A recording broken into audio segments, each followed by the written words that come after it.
Yes, he is practicing and result-driven entrepreneur, having more than 10 years of experience in the field of startups.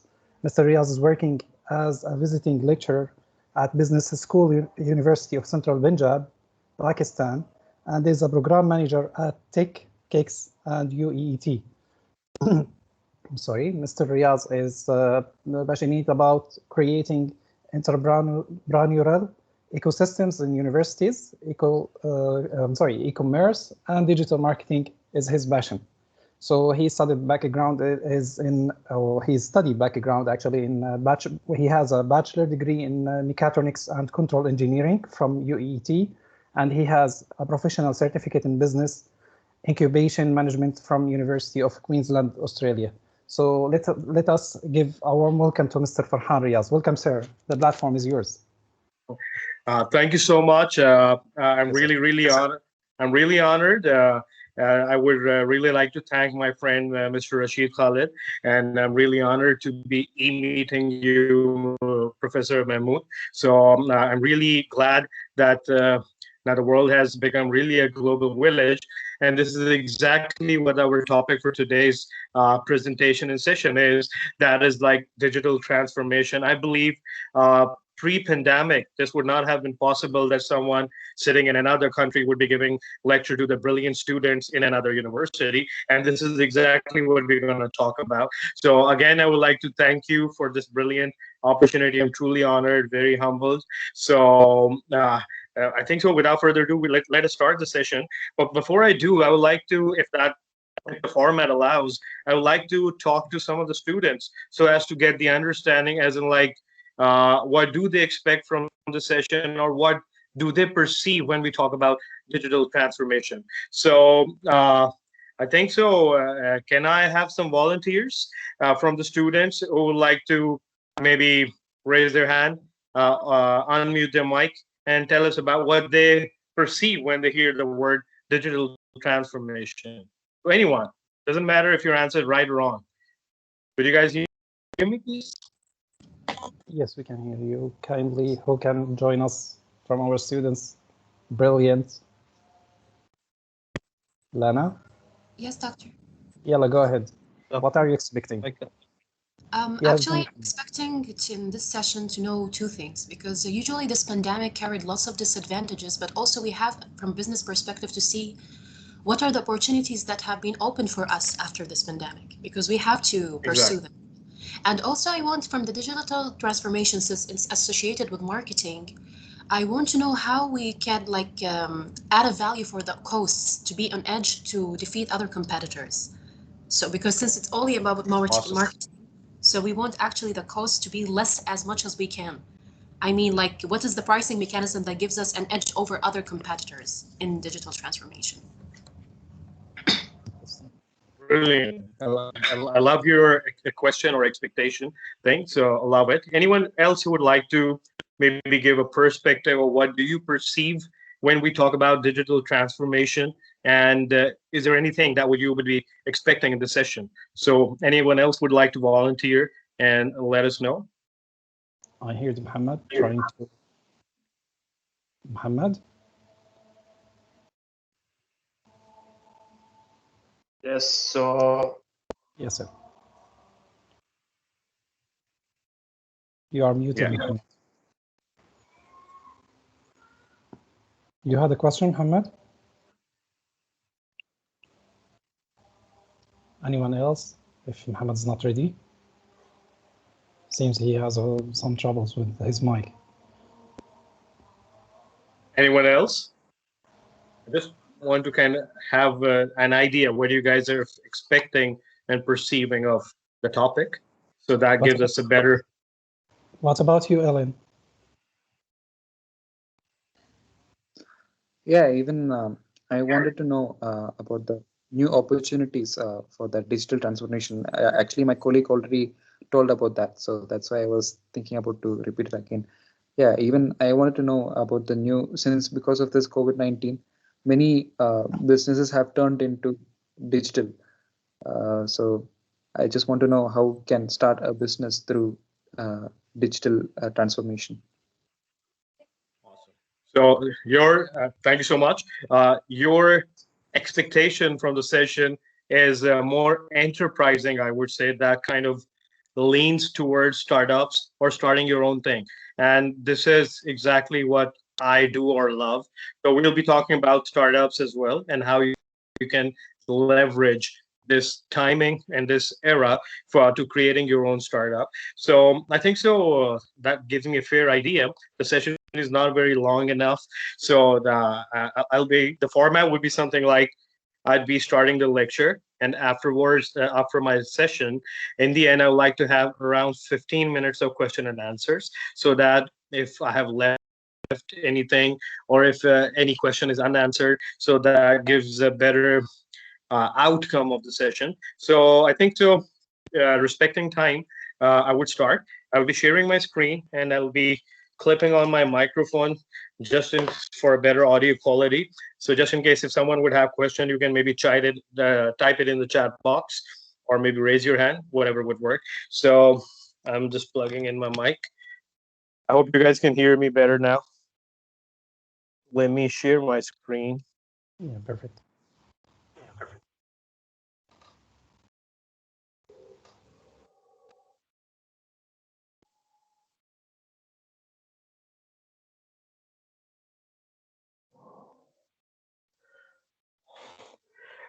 I hope you guys can see that. I can see the slides, and I'll start with the session in the topic. The thing is like digital transformation. And before I start that, uh, let me introduce just a little bit about myself. It's already been done by Mr. Rashid and Professor Mahmood. But I run a technology incubation center in one of the prestigious universities of Pakistan. That's an engineering university. So we have incubated around 100 startups so far, and we have more than 25 state-of-the-art research labs in our incubator. So we do have that unfair advantage of being in the technology and all that. So our labs, research labs, ranges from state of the art, Internet of Things, artificial intelligence, machine learning, um, robotics, exoskeleton, bioinformatics, renewable energy, you name it. So we do have that leverage. So, and other than that, we're also talking about commercializing that research, spinning it off into startup companies. And on the other hand, this is the other end of our incubation spectrum where we are commercializing the research from the faculty. And on the other end of the spectrum, we have young startups just like you guys, and they're starting out companies and in their entrepreneurial ventures, and they're doing pretty good as well. So in this overall lecture, it's just a little disclaimer that I might be talking more about startups, and I might be talking more about entrepreneurial ideas rather than the corporate examples for the digital transformation. Although I'll try my best, very humbly, to cover some of those aspects, but my background is more into startup things, so I think so I can cover that better. So, and just from few of the students who spoke up and told what they expect from the session. So I think so this is exactly what you guys uh, want at the end of the session as well, that why and how this pandemic time is more suitable for you guys to start your own business, your venture you were long dreaming of, or something like that. So anyway, that's just a little disclaimer, and it might be a good thing for you, hopefully. So let's move on. It's very textbookish, but I won't go into a lot of details. But as the name pretty much suggests, that adopting the digital digital services for the sake of transforming your business, your services, or anything like that, that basically entails or falls under the umbrella of digital transformation. The name is pretty self-explanatory, or it's pretty much obvious.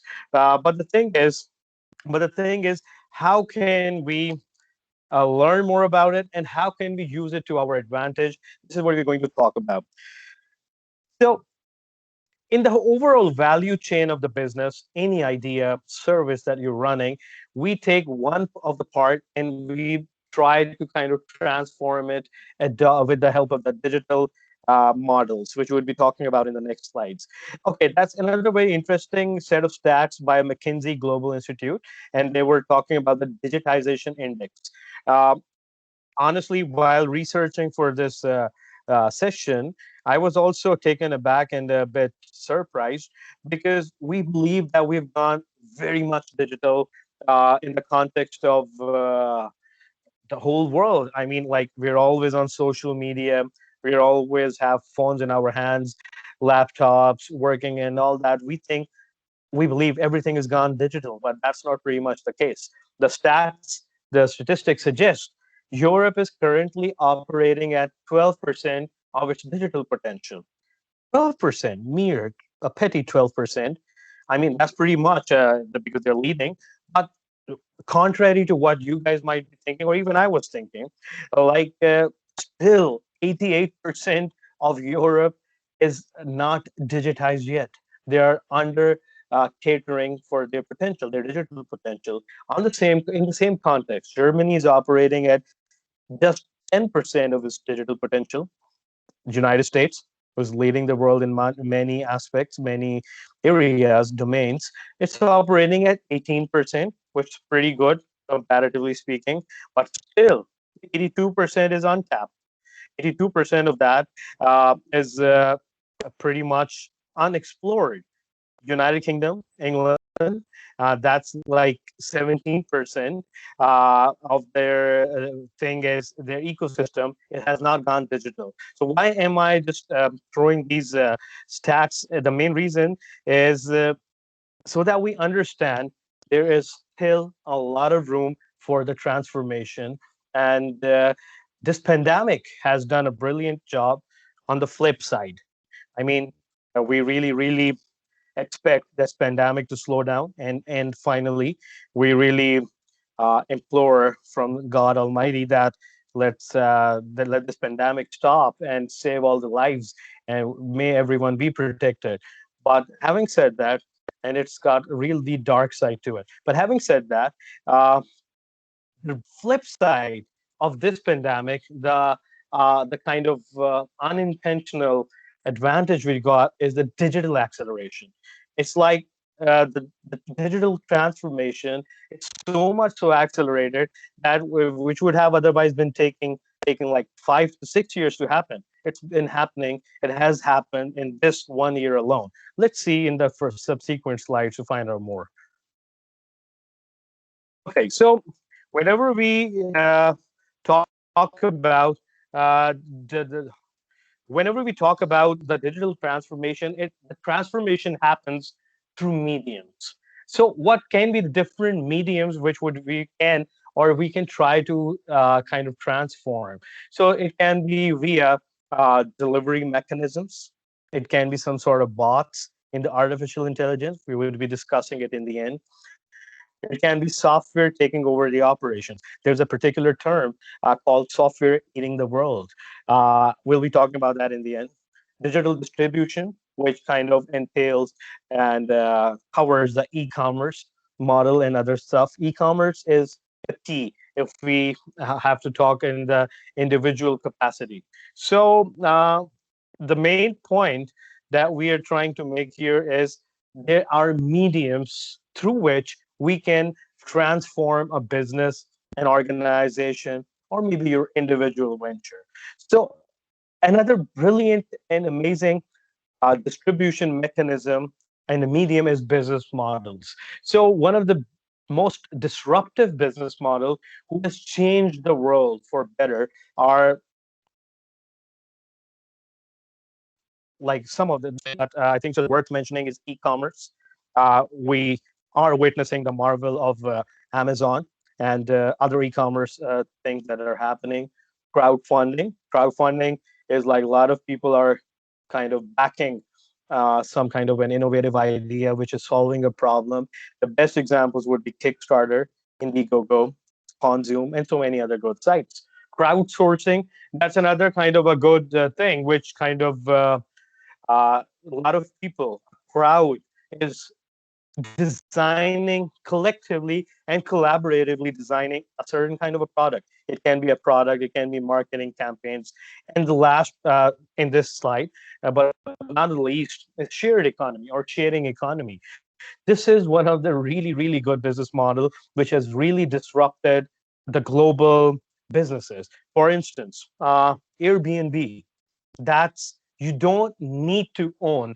You don't need to kind of own homes. You don't need to own or maybe rent out expensive hotels, and you can be doing and living off very comfortably whenever you're traveling or moving around in the share based on the shared economy. Similarly, the unicorn, decacorn Uber, or the MENA region's amazing unicorn Kareem, that's based on the shared economy.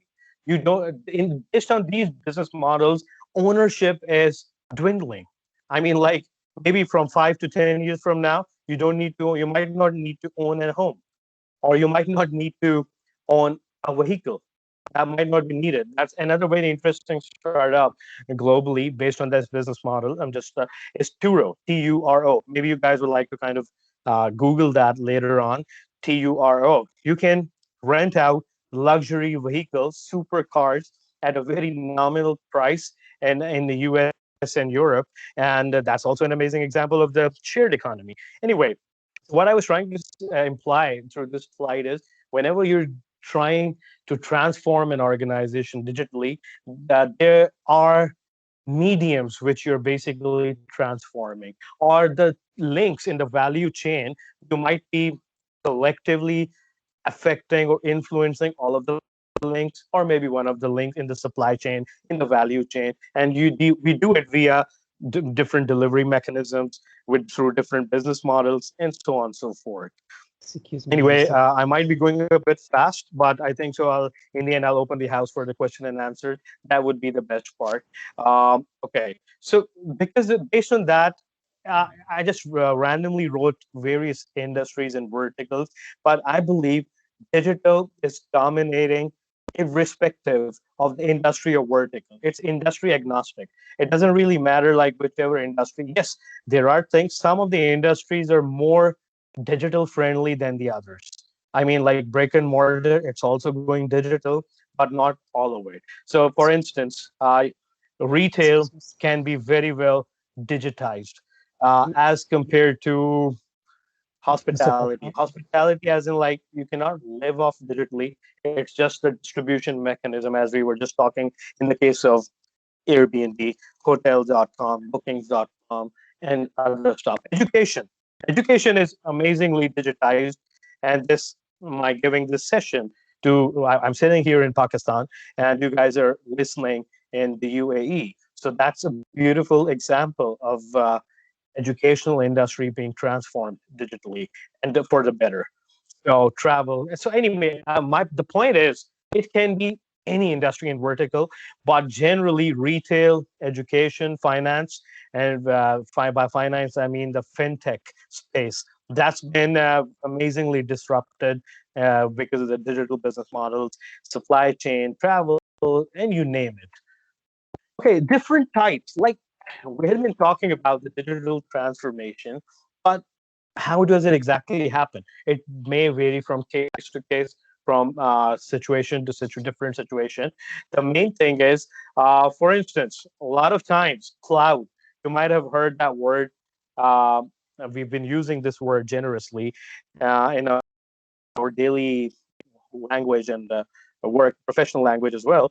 But cloud is basically replacing your hardware you might have had in your office space or other thing, and that's hardware, that infrastructure, those servers are replaced digitally, and their server for your website, for the app you're running, might be running in San Francisco or in Europe or somewhere. So cloud is an amazing example of digital thing going paperless.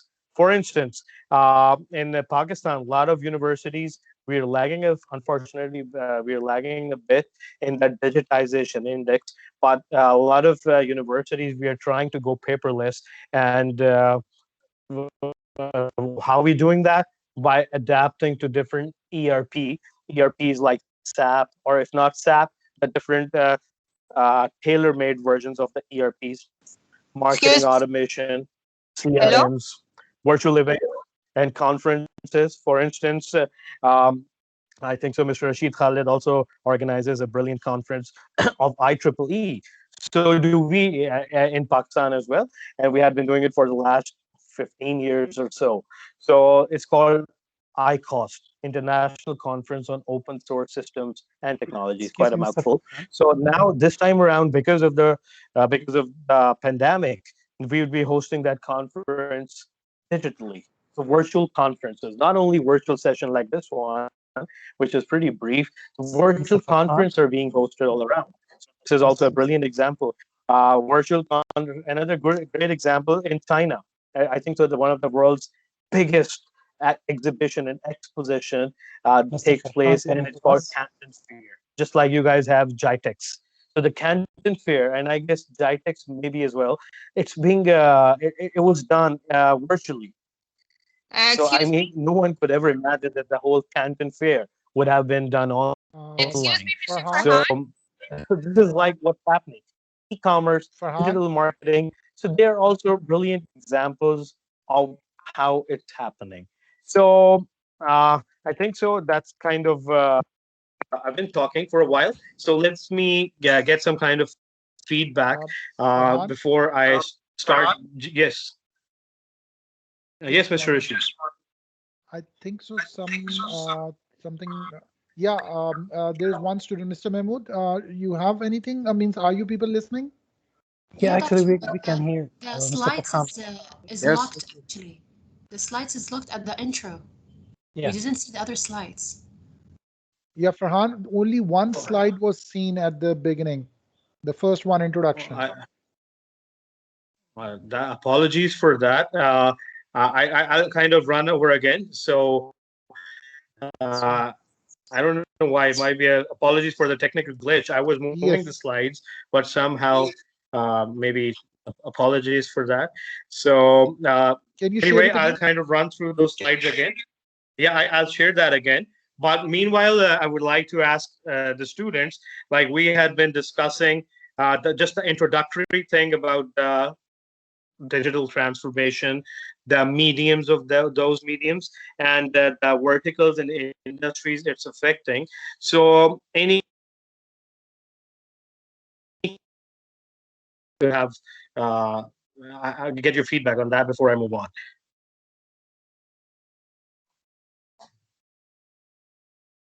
All right, maybe not now. So I'll kind of run again the slides, and I would be, Mr. Rashid, please let me know if you could see the slides moving. I'll share that again. Mr. Farhan, even the voice a little bit lagging. That's why maybe the student didn't hear the question. That's why they are not answering. Okay. All right. So before that, was the voice quality okay? Yeah, it was perfect. But the thing is, the only slide stuck the first slide. Yeah, and now the voice is a little bit lagging. All right. Just hold on. I'll check. Yes. Take your time, sir. I'll just give me a second. I'll just make sure my to switch on the other internet connection just in case. Take your time, sir. No, just like a few seconds. That's all right. Take your time.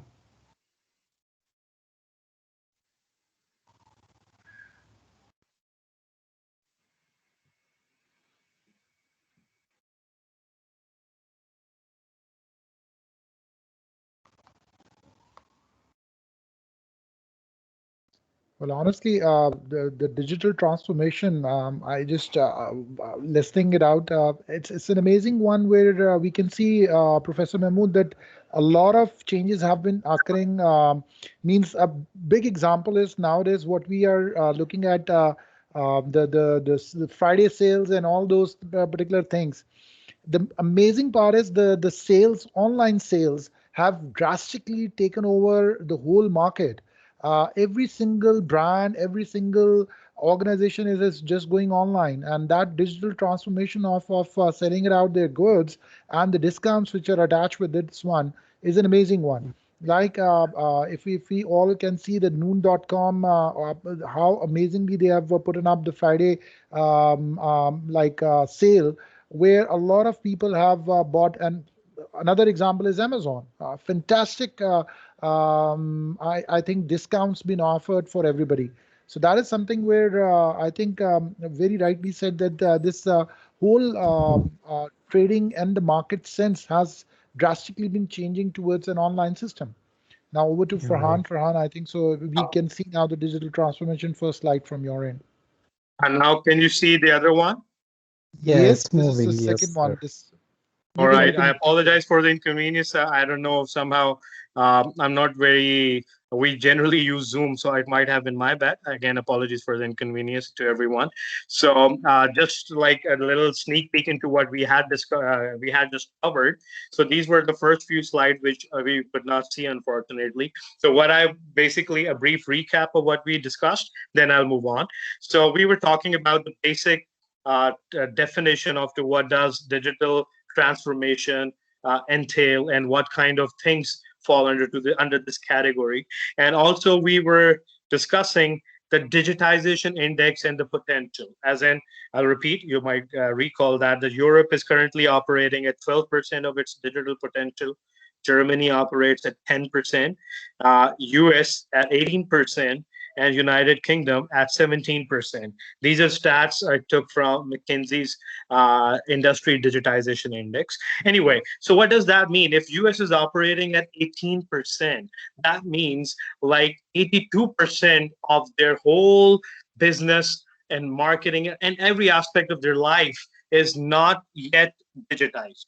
So similarly, in the case of Europe, like that's like 12%, because that's very surprising. I'm sure for you guys and for me as well. Like we think like we've gone really, really digital, but there's still a big room for going further and diving deep and digging deep in the context of digitization.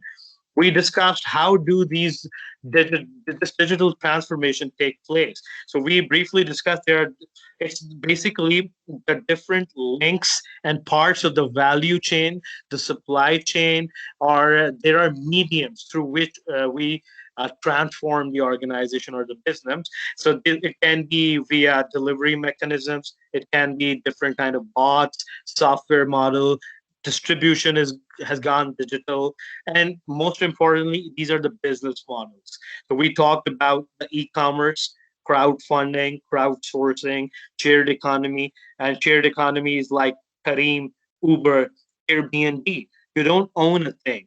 So now basically, it's pretty cliche, but because of this digital transformation and these interesting business models, what's been happening is the biggest hotel or hospitality business does not own a single room, Airbnb. The biggest trading giant does not own a single stock unit, Alibaba or Amazon. Similarly, the biggest, I would say, the car or the logistic or mass transit company, Uber, and now Careem as well. They don't own vehicles. So this is the great example of brilliant business models and also the digital transformation we were discussing. I think so. It's digital transformation is affecting almost every industry we can think of.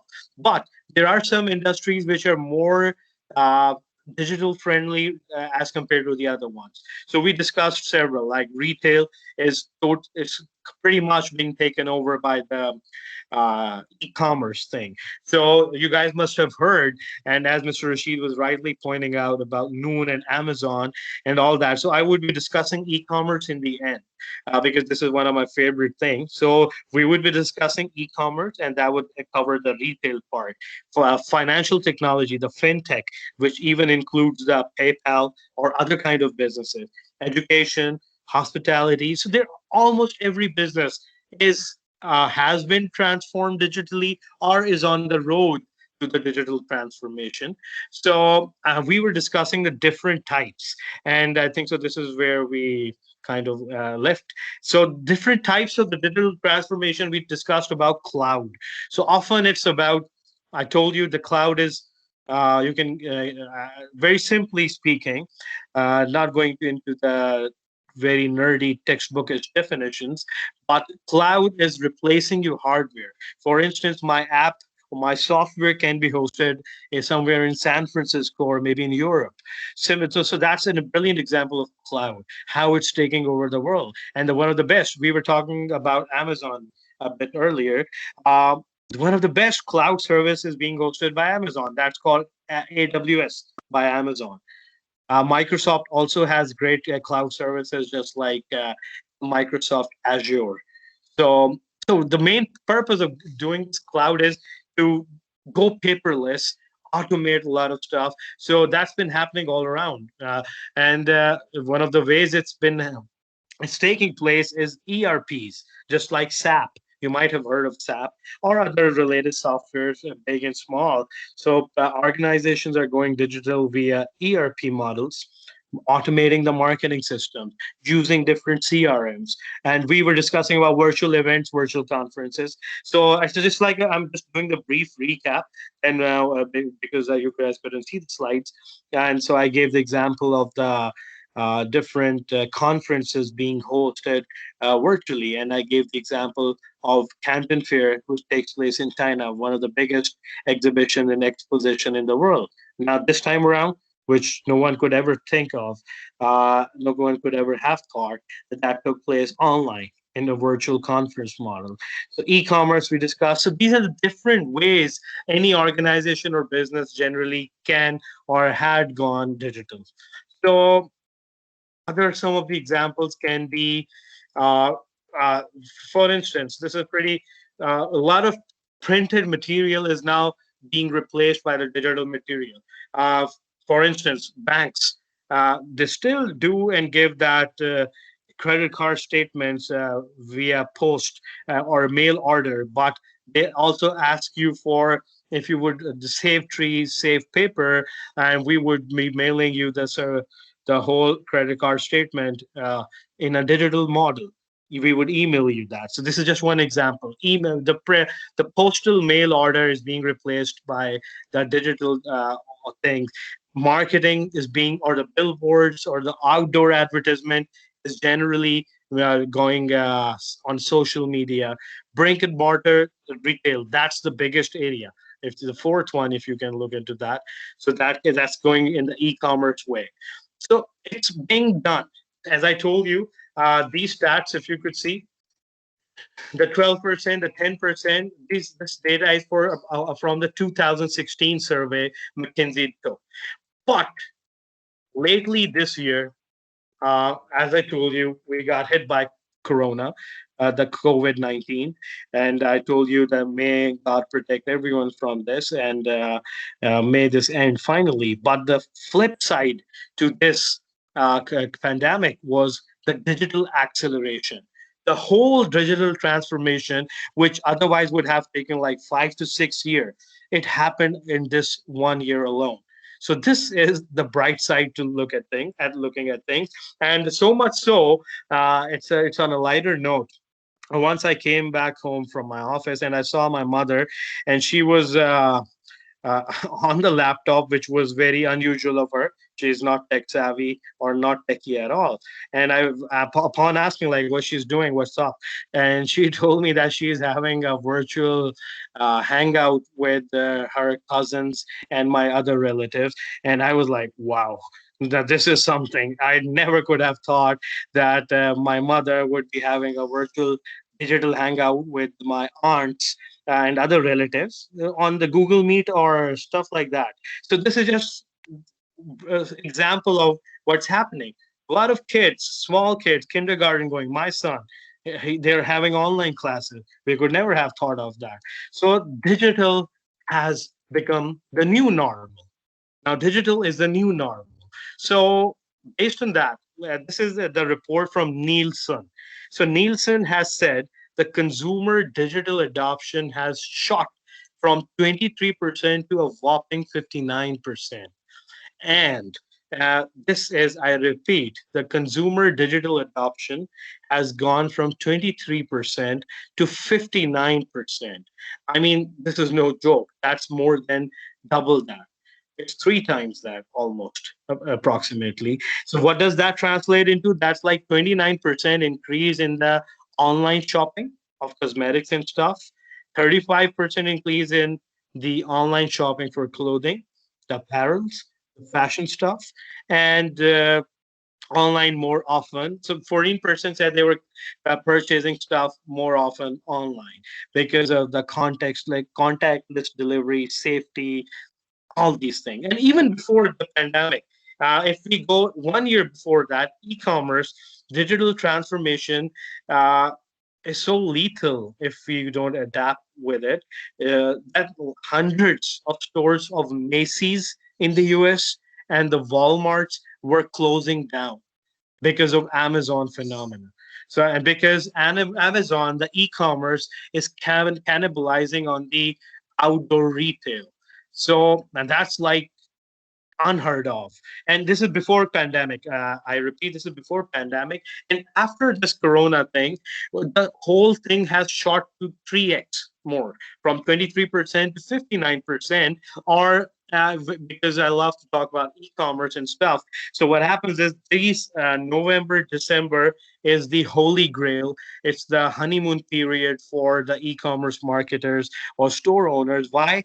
Because it has amazing events going on, ranging from the Boxing Day to the Black Fridays to the Cyber Mondays, Green Mondays, to then comes the Christmas, then comes the New Year, and so many other such Veterans Day and all those things in this last quarter. We call it Q4. So Q4 is an amazing time for the e-commerce guys. And we generally experience a huge traffic in the Black Fridays and Christmas Eves. Now, what's happening is this even in the first quarters of 2020, this year, the store owners were experiencing the similar traffic, or even 2 times, 3 times more than the Black Fridays. So as I told you, digital has become the new normal, and it has the consumer digital adoption is going through the roof. It's like 23 to 59%. Virtual meetings, we've discussed that. That has also given, this pandemic has also given a very interesting thing, remote work. A lot of employees were initially happy that they can work off their couch, off their beds or something like that. But uh, on the flip side, the productivity also increased. So some people, it varied from case to case, from the business to business. But remote work was very interesting for employers as well, because they found out a lot of fluff or extra fat they had in terms of expenses that was not needed, maybe. So very interesting insights are emerging because of this digital stuff. So according to McKinsey, digital adoption has taken a quantum lead at both the organizational and industrial level. So the pandemic, consumers have moved dramatically towards online channels, as I just told you, from 23% to 59% digital adoption. And companies and industries have responded in turn, and they had no other choice, because if they would not do that, they would not survive or thrive. Anyway, this is like a little cluttered, but I think so. We have to see how this pandemic has accelerated or affected the digital transformation, again from McKinsey, because they have done brilliant work in this thing. I'll kind of read out, you guys can have a look, that the company executives say the company responded to a range of COVID related changes. And the thing is, what is it affecting? Increase in the remote working and collaboration. It had acceleration factor of 43.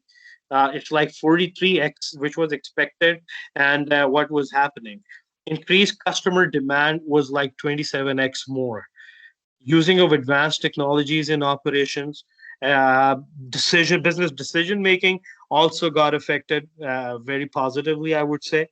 Customer needs expectation, migration of assets to the cloud, because a lot of people stopped hosting their things online at their in-house.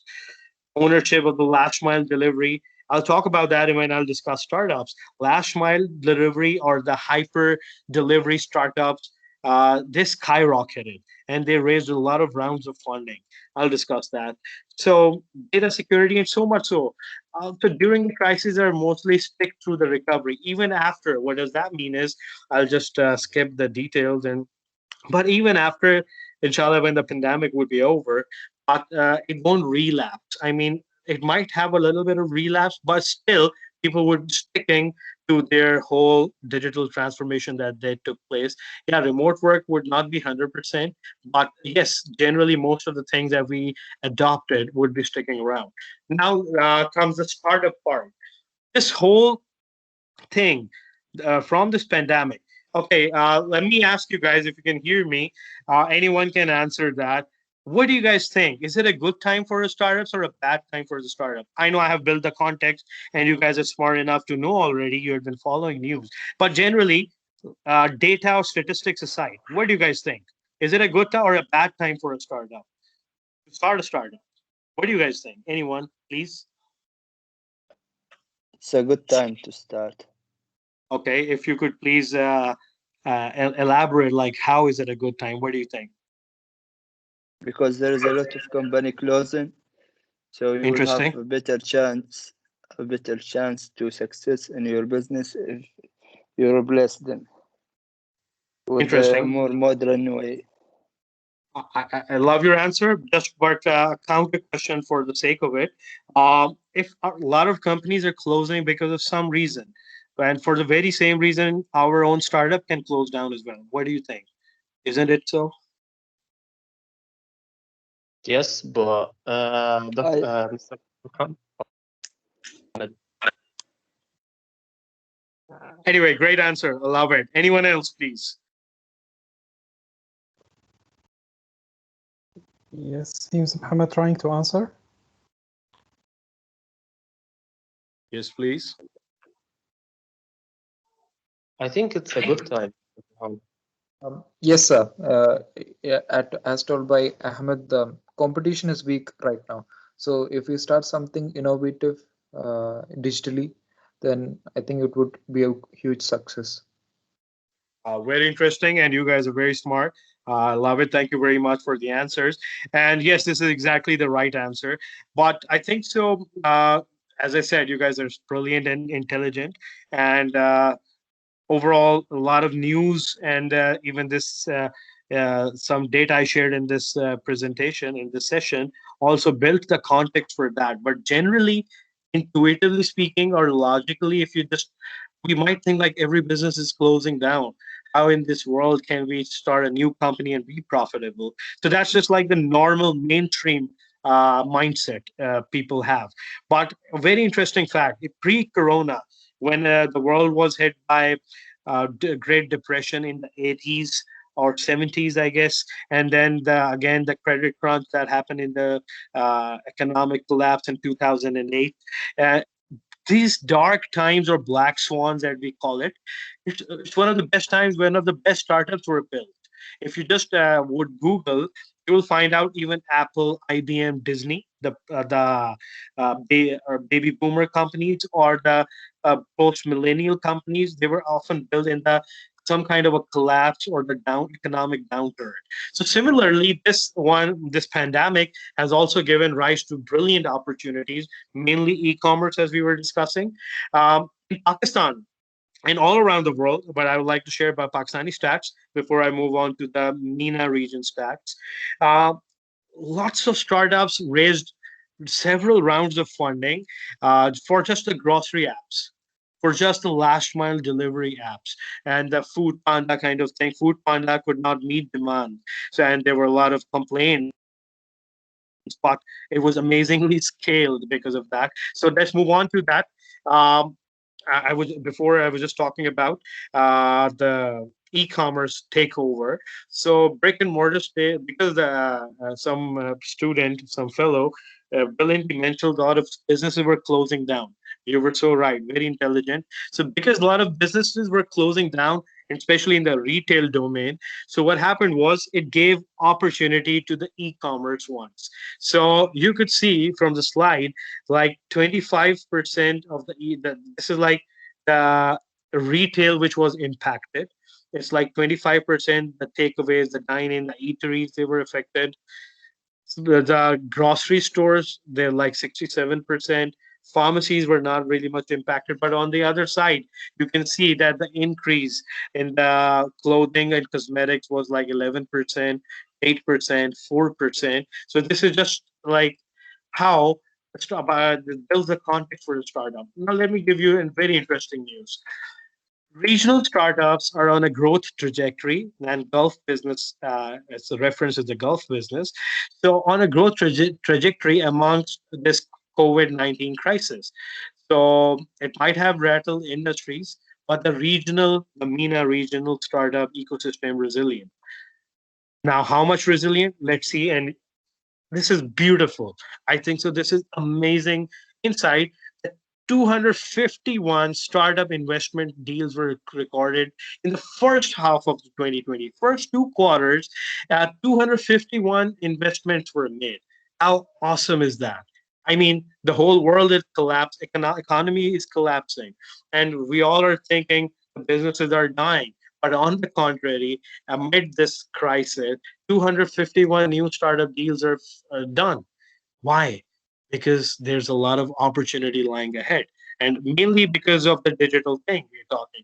UAE alone got 59%, the lion's share, and Egypt got the 25%. These are one of the most vibrant ecosystems in the MENA region in context of startups. And how much these 251 deals amounted to? It's more than $659 million in the first half of 2020. And that's according to Magnet's report on startups. That equals, actually, that's very interesting. In the 2019, the first half of 2020 witnessed the startup funding, which equals 95% of overall whole 2019's funding. Why? Because investors are smart. So what I'm trying to say is I'm trying to cover and combine two things: the pandemic and the digital. They go hand in hand. And even if when the pandemic is over, digital is going to stick around. So these are very interesting stats, and I call it like the start of spring in the world and in the MENA because that's relevant for you guys. But sometimes what happens is that whenever we talk about digital stuff, the transformation, it also has lots of problem in its own right. For instance, in my university where I'm running my technology incubator, I told you we have a lot of state-of-the-art research labs. We also have one of the labs which goes and does the digital transformation. We mainly do the ERP and make the whole university paperless. That sounds very good in the face value. But when we're executing that, we face a lot of backlash. We face a lot of resistance, reluctance, even, how can I delicately put it, almost people threaten us that they don't want that because that's going to give them a lot of cultural shock. Maybe that's pretty much we kind of lagging in the digital index in Pakistan, but that generally happens. It might not be up to this extent, but transformation is not easy because you face the transition shock, the cultural shock, the financial attached to it, the financial repercussions initially, and so many other things, logistics, infrastructural changes that initially it does not go positive ROI or cash flow positive right away. It is more of the long-term investment in some of the cases. And in some of the cases, in the smaller context, it goes positive ROI or I would say the impact is very immediate. But generally, it's a long shot, long haul. So anyway, what I was trying to say was digital transformation is easier said than done. It's not that easy. It often has a lot of inherent problems, but once done, that kind of makes your company go ka-ching and smoothens the operations, streamlines them, makes it easy so much. So Okay, I think so around 10 minutes are left. We also have to do the question and answers and stuff. So what to conclude? We were talking about the organizational digital transformation versus the individual digital transformation. Um, and we also talked about startups. So what if we can to conclude, the option is we either innovate or isolate, we adapt or we die. What do I mean by that? I'll come again. We adapt or we die. A lot of businesses play by the victim mindset, that they've been victimized. For instance, when Kareem launched in Pakistan, after 1 year, all the taxis in the cab industry, they went on a protest because they said their whole jobs were cannibalized. While some of the transportation industry was protesting, the smarter ones were joining Kareem and Uber on their cabs and getting double the rights. I mean, it's your choice. You whether adapt or you die. So you whether innovate or you isolate. So what I'm trying to tell you is, what is your biggest threat? Your biggest threat in the days to come, it's connecting with that, is artificial intelligence. And now, what do I mean by your is you as an individual, as a brilliant student who would be graduating in like 2 years from now. And after you graduate, I wish you all the best of luck. May the stars be aligned and God favors you. But you still have the choice whether you would be complaining or you would be thriving. And that totally depends if you are aware of the digital transformation that's happening. And the biggest threat I'll tell you is, I'll quote this with an interesting story. Rather, I was in a on a conference in Australia. That was a startup conference, and there was a very seasoned veteran entrepreneur, Steve Baxter, in the conference, and he was talking, and he asked a very interesting question. There were like around thousands of people in the conference and hundreds in that particular the auditorium. He asked, "How many of you guys are engineers?" A lot of the people in the room raised their hands. He asked, "How many of you guys are accountants?" A lot raised their hands. Similarly, he asked about doctors and lawyers and all the other big professions. And after he was done and people were raising hands, he said, "Let me tell you, you guys are screwed. Pardon my language, but that's what I'm just quoting him." He said, "You guys are gone. In the next 5 to 10 years, your job won't be needed. You will be eaten alive." You know why? Because of artificial intelligence, AI. Again, that's the phenomena of digital transformation. Either you could be complaining 5 years from now that it's taking over the world, eating the jobs and all that, or if we use it in a proper way, we could be thriving. So what I'm trying to say is, it's your choice. You call the shots, whether you want to innovate or isolate, whether you want to adopt or die. So, similarly, in your context, if 5 years, 6 years from now, I think one of the best things that's going to help you out is definitely what you're studying. Do study that. And there's amazing Skyline Universities, one of the best in the UAE. And you guys are studying one of the best curriculum out there. But study it with an open mind, because you have, at the end of the day, things are changing and they're changing very fast. To keep up with the pace, you have your emotional intelligence would be, and creativity, and how you harness the digital power. That's gonna decide your future. Otherwise, I really hope not, but otherwise we would become victims. So very easy, if I would to, in the parting ways, in the parting quote or suggestion, if I would like to give you is, because I'm not sure if you guys are not in studying engineering and stuff, so it won't be that easy for you guys to study artificial intelligence or the machine learning or the other coding stuff. But if you want to kind of go with the flow and aligned with the wave, the new trends that are coming, I would highly, highly recommend to learn e-commerce and digital marketing, because that does not require you a lot of capital at your disposal, and you can learn it pretty much on your own. And your university is also offering such courses. E-commerce is the biggest thing, as Amazon.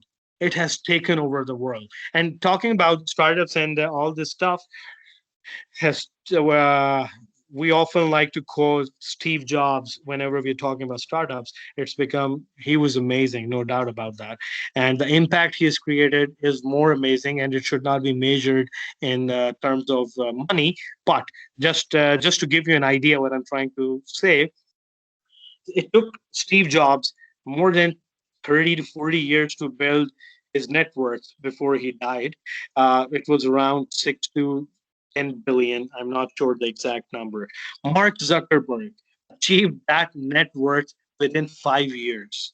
What took Steve Jobs like 30 years or so, it took Mark Zuckerberg 5 years. You know why? Because of the digital transformation and acceleration we're talking about. Similarly, I think so the richest man on the planet that ever came, Jeff Bezos. Why do you think he's so rich?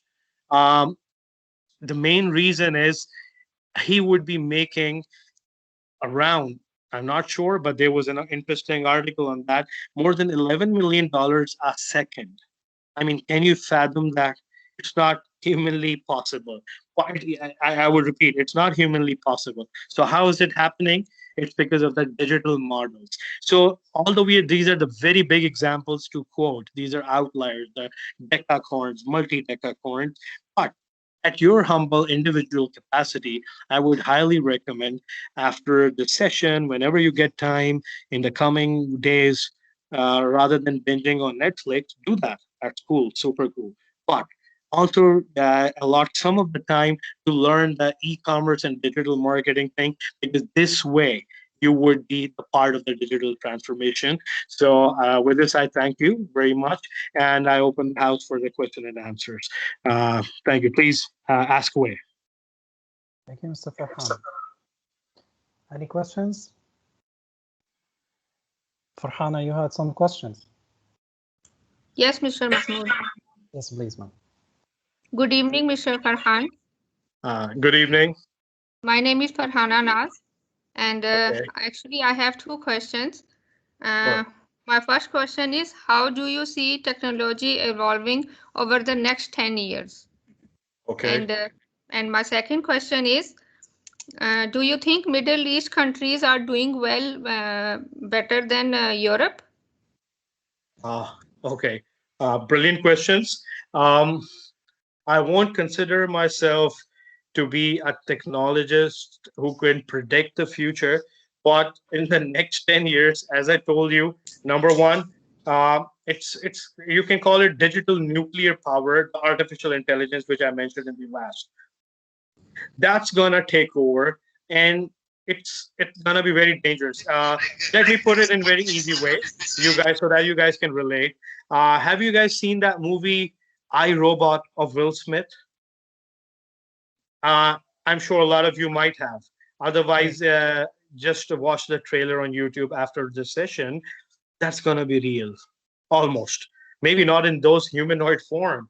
So this is like scary. I don't mean to scare you, but this kind of AI, the artificial intelligence and other things, it's gonna accelerate, proliferate, and which would create a lot of new opportunities, and it would also create a lot of problems. It's just like how to use butter knife. Do you butter your bread, or maybe to hurt someone? So similarly, the technologies can be used. It's like a dual-edged sword.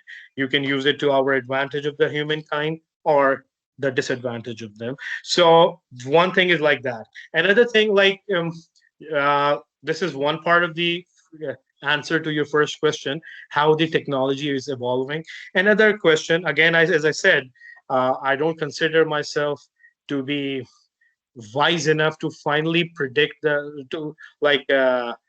predict the future. But a very interesting question I asked, there was a professor in Georgia Tech University, and happened to meet him in the states in the US. And I asked him the same question which you just asked me. And that gentleman answered. He gave me a lot of trends and like what he would foresee. And a very other interesting one was ownership would be dwindling if we look at the consumer end, because that also depends on from which perspective we are discussing and answering the question.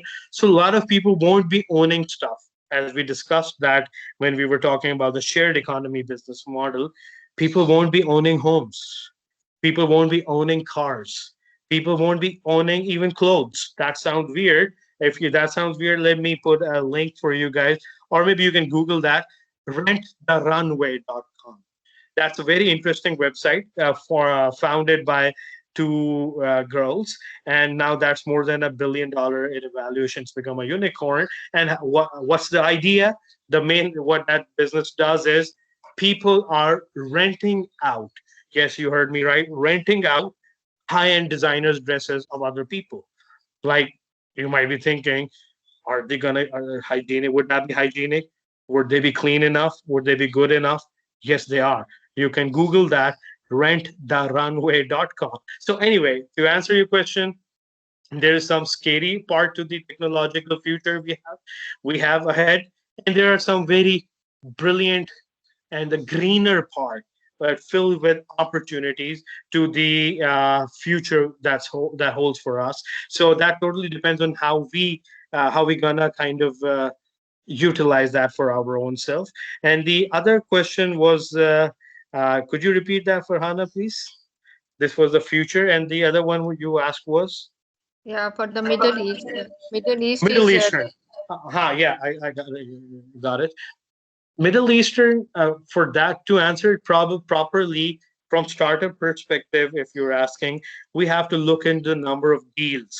As I told you, there are 259 deals in just 2 quarters of 2020. So we have to look in the number of deals, deal flow in the Europe region, which I don't have it. We can do that by going on to crunchbase.com. And but I think so Europe would be a bit better considering its bigger size. But MENA region, the UAE, Egypt, Jordan, those guys are doing brilliant job in terms of startups. So, and it's not as big as Europe. So I think so MENA is doing a pretty good job.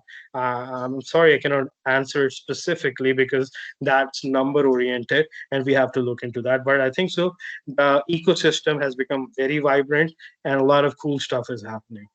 So other questions, please. Thank you, sir. You're welcome.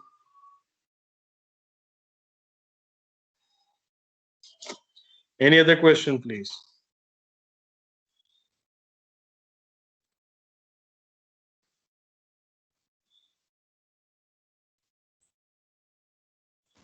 Any other questions?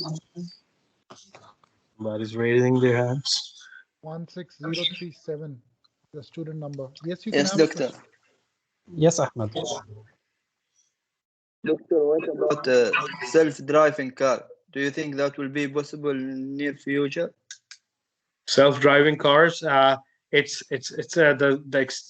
have already conducted the positive successful experiments in the West, and the Teslas and the other cars, and they are simulating that, and they've done that very much successfully. So I believe that's gonna be the future. Yes, there will be some glitches initially, there will be some problems, but that's almost done. For example, there are a lot of cool high-end luxury cars in the UAE. If you look into the higher class Mercedes and other stuff, so it's got self-parking stuff. So just like it's like a small example just to illustrate my point. If the car can park itself, it can drive itself as well. Yes, but when it's driving on the road, there are lots of other variables involved, which includes the traffic rules, following the traffic rule, what the other driver is doing. So that's been done positively and successfully in a lot of beta testing those guys are doing and test use cases. So I believe it's gonna be there, but the time will tell better. Just to share for the student as well, already RTA has come up with this taxi, which is self-driven taxis in Dubai. They have a beta test already, Farhan, Exactly. over here. Yeah, so that is Exactly my something point. which is That's coming great. up now. What about Tesla And as well? absolutely right. Even in our university, Professor Mahmood, if you remember, we have Tesla for the Yeah, students. We exactly. brought it over here. There was one small exhibition of Tesla over here through RTA. We brought it over here, that particular car. Yeah, it was last year. I remember Yes, it very well, exactly. actually. Yes, Model Yeah. 3 it was. Yes. So Yeah, that's very interesting. That's very interesting, and exactly my point. Didn't know about these stats in your university, but I guess my friend, that answers your question very well. We've got this in-house in your own university, so that's gonna be there. yeah, inshallah. In the near future, we will see it actually in roads. Another example is Professor Mahmood. Might be we can share with Farhan. Farhan, over here they are also testing drone taxis as well. Very For two interesting. people. Yes, in Dubai they have already checked it out. From Barsha, they took it a flight towards I think so to Jafza. So that is the Freeport. So they tried with the drone taxi as well. So that is going to be the future where you don't have to be like we dreamed about the cars in the air. So they have drone taxis been coming up. See, this is the point, and we're only limited by our imagination. I often tell to my students and startups that the sci-fi of the past, the science fiction of the past, has become the reality of today, and the sci-fi of today would be the reality in the next 5 to 10 years, and that's totally dependent on our imagination, and our imagination is pretty crazy. So a lot of Farhan, interesting. Yeah, yes, one please. interesting, just taking an advantage from Professor Mahmood's class. I have one particular question because there is another Professor Parnav. His students is going to watch your video tomorrow in their class of Okay. consumer behavior and store operations. So my Okay, that's particular great. question is related with the stores and all other operations which are online.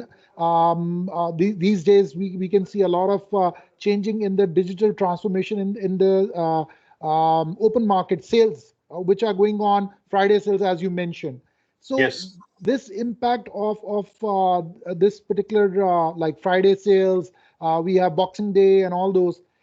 Do you think that there is going to be a loss of lot of brands to be seen in the malls rather than online? Because I have seen a lot of brands been shutting up their doors and going online because that is something beneficial for them because volume of the sales on the, let's suppose, noon.com and daraz.com, we all know, is a huge one. And but selling it out on the store and putting it up at 70% off, Peer Garden throughout the year, they put it up over there. It's better to sell it out online because the articles, everything, the brands are now moving towards that one. What is your point of view? I think so.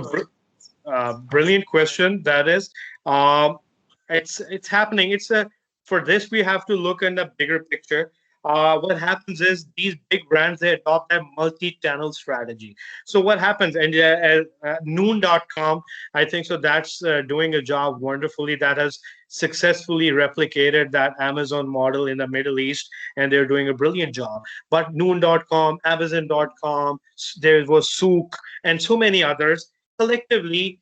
What happens is if you are, let's say, it's a brand like Nike, they might be closing down their stores in the big shopping malls, maybe.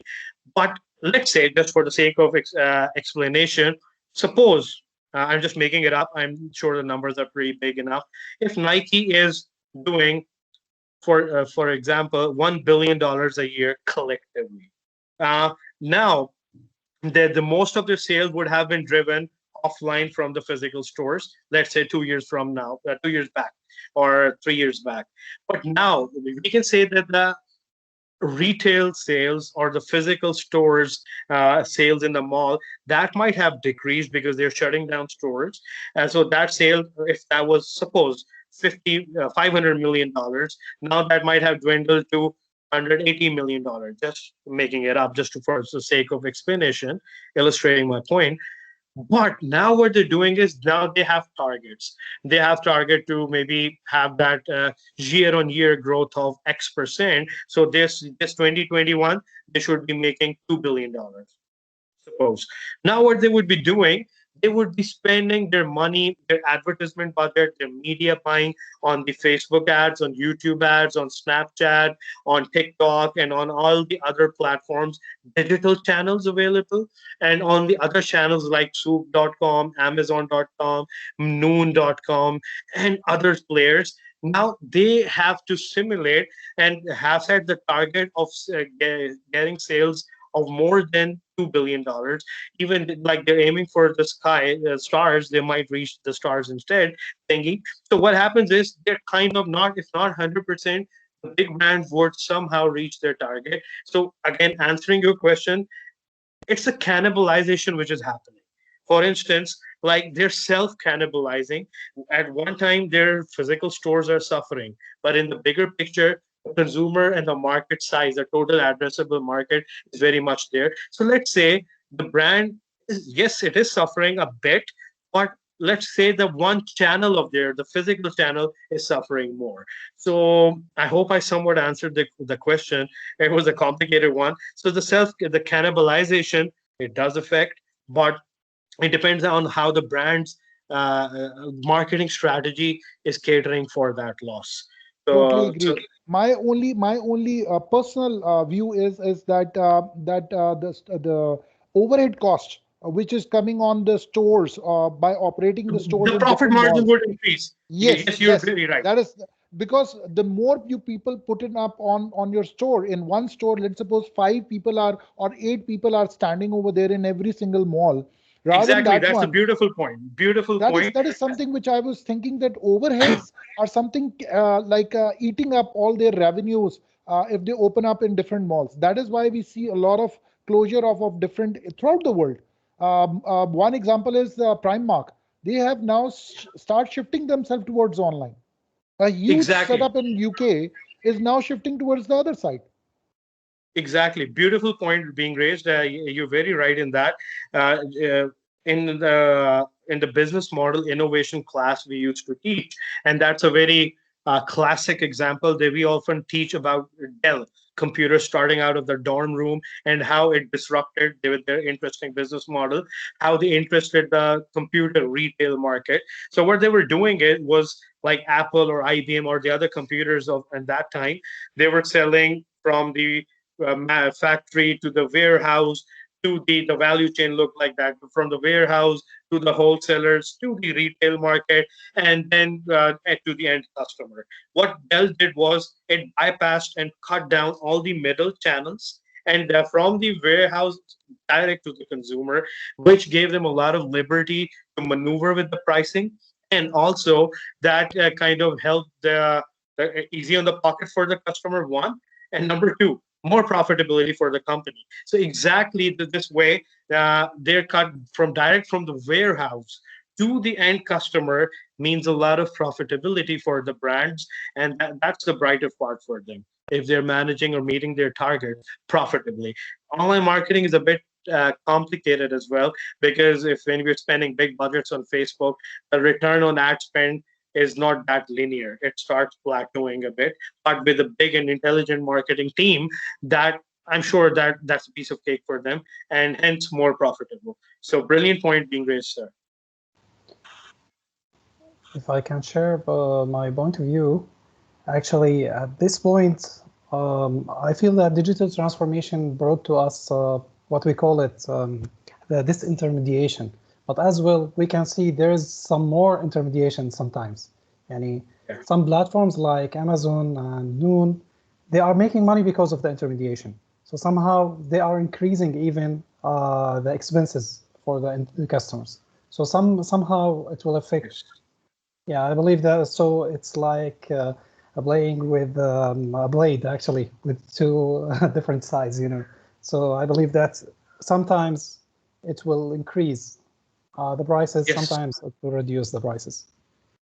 You're very right. You're very right. Because there are some models in the online which we call flash sales. And in the flash sales model, they're selling the higher end designer goods, which was otherwise being sold at very premium prices. But because of the changing trends, warehousing cost, and a lot of other factors the merchandisers have in their mind, they sell it for maybe half the price. but while retaining the brand value. But sometimes, at times, they have to sell it more high ticket just to prevent their brand recognition. This is one part. But other parts of the intermediaries and what you're mentioning, sir, is very right. So it varies from case to case basis. That's totally agreed. Yeah, 100%. That's true. Thank you, Mr. Farhan. Any other questions? Any other questions from the students? So I believe they are already, because they have another session with one of our professors. So they are a little bit worried about the other session. So, all right. I think so this is a wrap. Yeah, if there is no more questions. Professor? Yes, sir. Professor Mahmoud. Yes, no, sir. We understand everything. I just want to say something, if you don't mind. Yes, please. Yes, first of all, thank you, Mr. Farhan, for taking the time to explain the different aspects of digital transformation. Indeed, we are directed towards a massive digital transformation. And I believe that in 10 years' time, as you say before to my colleague, everything will be digital. Also, I would also want to take the opportunity to thank Professor Mahmoud for his constant support throughout the course. We really appreciate your interest in ensuring full comprehensive knowledge about digital transformation. Yeah, that's it. Thank you. It's my pleasure. Thank you. So thank you, sir. That's great. Thank you, sir. Okay, any other questions, any other points to raise? So I believe that is the end of the session. Actually, we enjoyed our time. Thank you very much, Mr. Farhan,